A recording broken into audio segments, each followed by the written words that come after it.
yang lakoni ya jihad.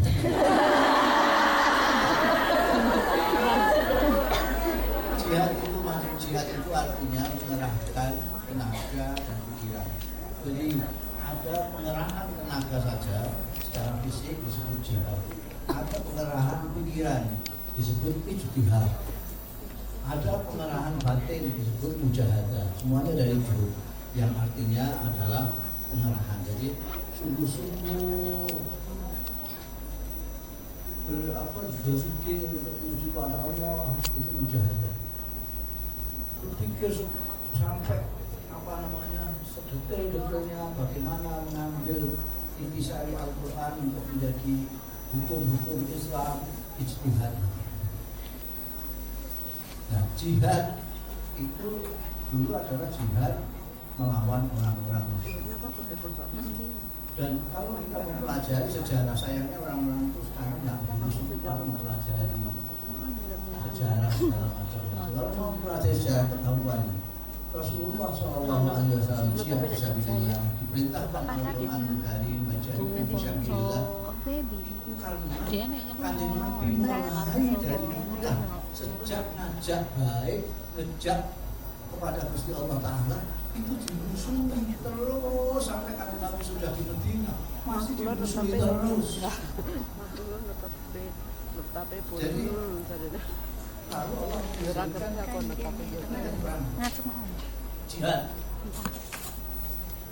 jihad karena kita mengajak kepada kebenaran, kebaikan, dimusuhi.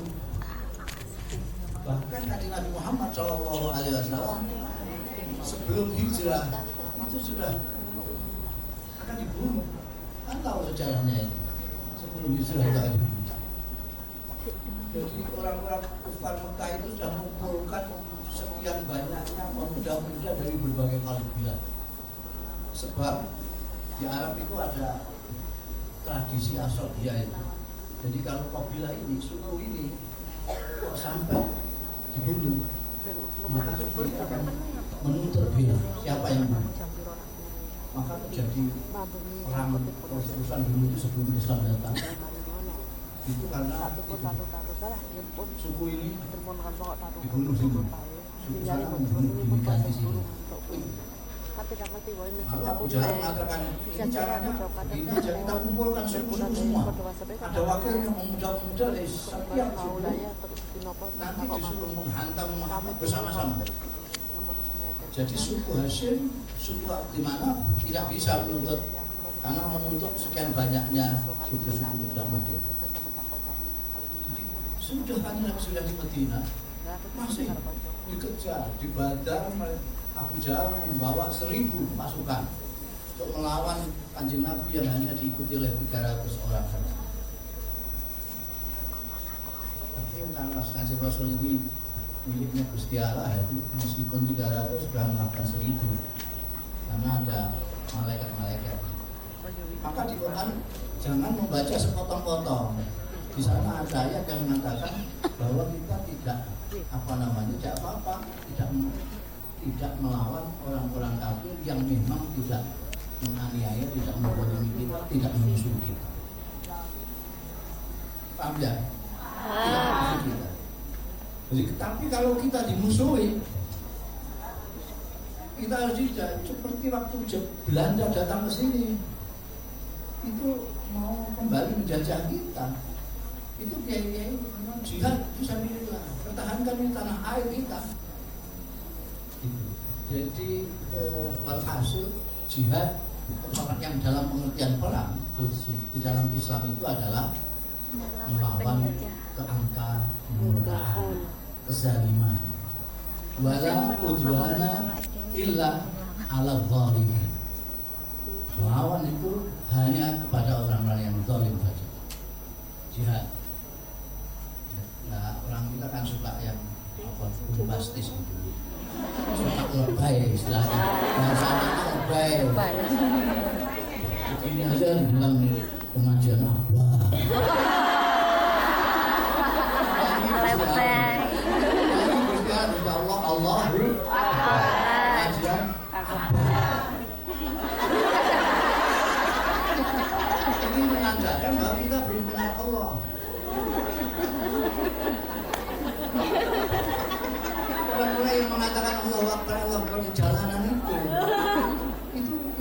enggak, duitnya Gusti Allah seberapa?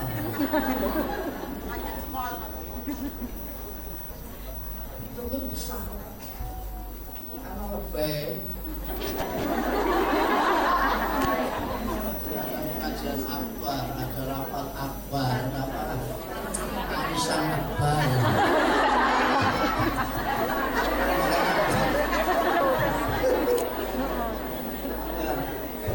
Kalau menurut istilah mereka sudah silakan menggunakan, tapi kita kan harus apa namanya nyilih power bank sadar akan di dan yang penting itu hanya kedudukan dua potongan itu bukan ya kabel dan mana itu perlu seperti saya usulkan tadi ada pengajian rutin di sini masuk hai berat-berat kan aku jam aja terlalu lama masuk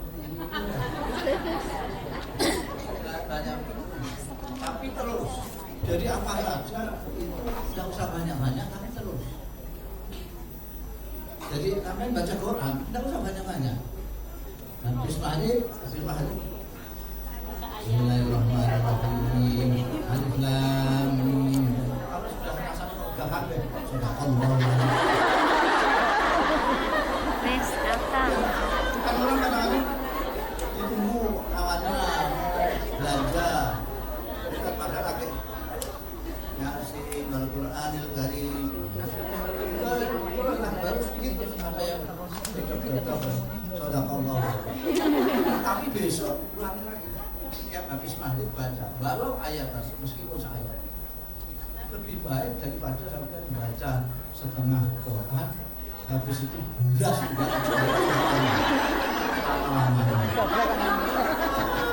Ramadan kan gitu dua cara sebagai perangan kan Ramadan gue sembuh baca itu sedikit tapi terus lebih baik kata Imam Ghazali la khaira fi khairin la yadur bal syarrun la yadur khairun min khairin la yadur tidak ada baiknya kebaikan yang tidak terus malahan keburukan yang tidak terus lebih baik daripada kebaikan yang tidak terus hampir setelah terus orang Nabi. Assalamualaikum warahmatullahi wabarakatuh. Waalaikumsalam warahmatullahi wabarakatuh. Pertanyaan saya itu bagaimana tanggapan Pak Kiai mengenai fenomena yang terjadi saat ini di Indonesia, juga tentang mengenai pemilihan yang berbeda keyakinan dengan kita. Udah itu aja. Masih. Assalamualaikum warahmatullahi wabarakatuh. Ya, di kita itu kita harus kembali ingat bahwa di Indonesia itu negara bukan negara Islam, juga bukan negara sekuler. Artinya apa? Artinya negara Pancasila itu. Jadi tidak kita terdiri dari berbagai suku dan berbagai agama yang diakui. Jadi kita meskipun hanya tidak boleh semena-mena bahwa harus kita yang ngatur, yang ngatur apa? Undang-undang. Semuanya harus diatur dengan undang-undang karena berbeda-beda kok. Ada undang-undang yang mengatur kehidupan kita berbangsa dan bernegara ini. Semuanya harus mengikuti itu. Kalau memang merasa orang Indonesia mempunyai negeri yang namanya Indonesia. Kita itu dipuji oleh negara-negara lain dulu itu karena kita itu sebetulnya mayoritas umat Islam. Tapi orang Indonesia seperti orang-orang yang mayoritas bukan Islam. Orang Islamnya kata-kata enggak. Di Indonesia ini yang Muslim itu bisa bergerak beribadah dengan baik dan itu tidak menyalahi akidah kita sebagai umat Islam karena Nabi Muhammad SAW ini pada waktu memimpin Madinah itu ada Yahudi, ada Nasrani di samping Islam, tapi ada yang namanya Mitsaq, undang-undang dasar di Madinah itu yang mengatur harus begini, harus begini.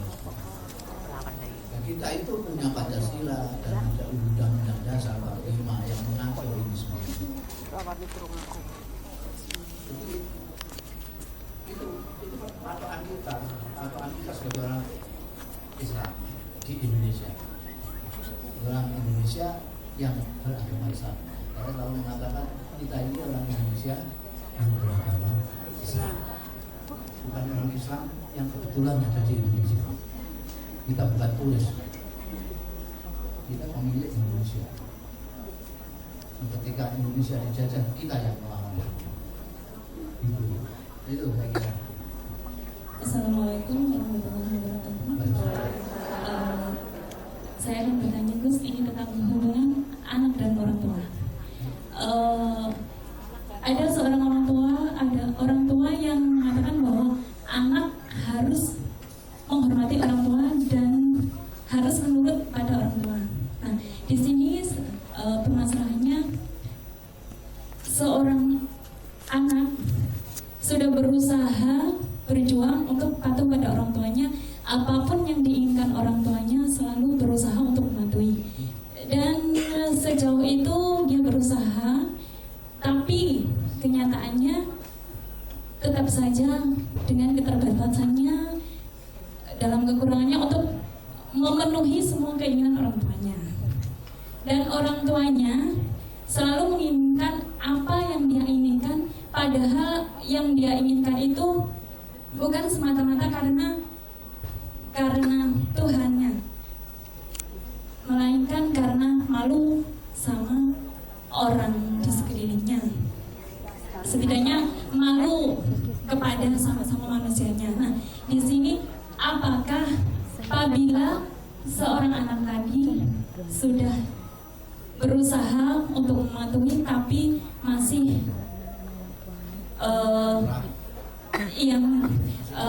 pada akhirnya dia tidak menuruti kemauan orang tuanya, apakah anak tadi termasuk anak yang durhaka?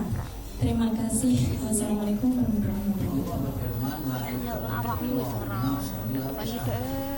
Allah sendiri tidak pernah membebani orang, membebani hambanya dengan beban yang melebihi kemampuan dari hambanya. La yukallifullahu nafsan. Jadi apa yang diperintahkan Allah itu selalu dalam batas kemampuan kita. Dalam hal kita sebagai anak diminta untuk menghormati, untuk baik, untuk birrul walidain, untuk ngabekti terhadap orang tua, ya semampu kita. Semampu kita untuk mengabdi itu bagaimana? Kalau kita sudah semampu kita mau dituntut apa-apa, kalau di luar kemampuan kita kan tidak bisa. Karena Allah sendiri tidak memaksa kita melakukan sesuatu yang di luar kemampuan kita. Kemampuan kita segini. Ya dijelaskan, bagian dari menghormati orang tua adalah menjelaskan kepada orang tua, memberitahu kepada orang tua, memberi keterangan kepada orang tua bahwa yang begini ini sebaiknya jangan sampai tuntut lah, saya tidak bisa, kemampuan saya cuma sekian. Bisa. Kita baik-baikan saja sama orang tua kita sendiri kok. Sudah berkata seperti itu, tapi orang tua bilangnya kamu anak yang mengeluarkan aku, jadi kamu harus. Ya saya akan menghormati ibu. Jadi kita menghormati ibu, tapi kan saya punya keterbatasan Bu. Saya disuruh lari dari Hongkong ke Cina yang mungkin nggak begini. Saya disuruh begini saya nggak mampu. Kalau sampai disuruh saya misalnya jedil, saya ini Bu. Saya kalau rumah semua tak tel gitu. Tapi kalau disuruh jegur saya nggak mampu. Asal dijelaskan kepada ibunya pasti, kalau ibunya masih waras ya. Kalau dia bisa loh, ini masa saya kalau dia bilang kamu itu anakku. Nah, kalau anakmu Bu, jangan disiksa. Ini nyiksa saya. Oke? Ini masih ada Gus, masih tentang itu ya. Bagaimana tanggapan Gusmus tentang demo aksi damai bela Al-Quran 4 November kemarin? Ini Gus, karena dalam waktunya minta doa untuk Ibu Lusiati